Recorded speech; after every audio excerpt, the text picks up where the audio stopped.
విశాఖ కేజీహెచ్లో స్వర్ణాంధ్ర స్వచ్ఛాంధ్ర కార్యక్రమాన్ని నిర్వహించారు. ఆసుపత్రి పరిసరాల్లో మొక్కలు నాటిన సిబ్బంది స్వచ్ఛ భారత్ స్ఫూర్తిని పెంపొందిస్తూ ర్యాలీ నిర్వహించారు. ప్లాస్టిక్ నిషేధాన్ని ఖచ్చితంగా అమలు చేయాలన్న రాష్ట్ర ప్రభుత్వం ఇచ్చిన పిలుపును పాటిస్తామని సూపరింటెండెంట్ డాక్టర్ శివానంద్ తెలిపారు. ప్లాస్టిక్ వల్ల కలిగే అనర్థాలను ప్రజలందరూ తెలుసుకోవాలన్నారు.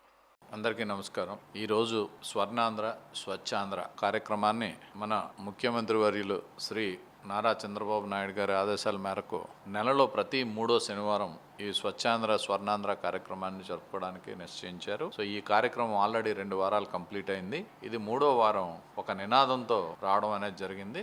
ఇది నో ప్లాస్టిక్ అనే నినాదంతో ఈ కార్యక్రమం మొదలైంది. ప్లస్ ప్లాంటేషన్ గ్రీనరీ కూడా ఇంప్రూవ్ చేయాలనే ఈ 2 కాన్సెప్ట్స్తో ఈ కింగ్ జార్జ్ హాస్పిటల్లో ప్రతి డిపార్ట్మెంటు అండ్ అడ్మినిస్ట్రేషన్ అందరూ కలిసి ఈరోజు ఈ కార్యక్రమంలో మనం మొక్కలు నాటడం అనేది జరిగింది. ప్లస్ నో ప్లాస్టిక్ అనే నినాదాలతో మనం ర్యాలీ కూడా జరుపుకున్నాం. ఈ నో ప్లాస్టిక్ అనేది ఎందుకు చేయాలి అనేది ముందు ప్రజలకు అవగాహన కావాలి. ఎందుకు చేయాలంటే మన ప్లాస్టిక్ అది డిస్ట్రాయ్ చేయడం అనేది చాలా కష్టం. ప్లాస్టిక్తో తయారు చేసిన వస్తువులు ఏవైనా మనం పాడైన తర్వాత అవి మనకి 10 సంవత్సరాల వరకు అది డిస్ట్రాయ్ అవ్వకుండా దాని నుంచే వ్యర్థం వల్ల చాలా ఆరోగ్యానికి నష్టాలు ఉన్నాయి.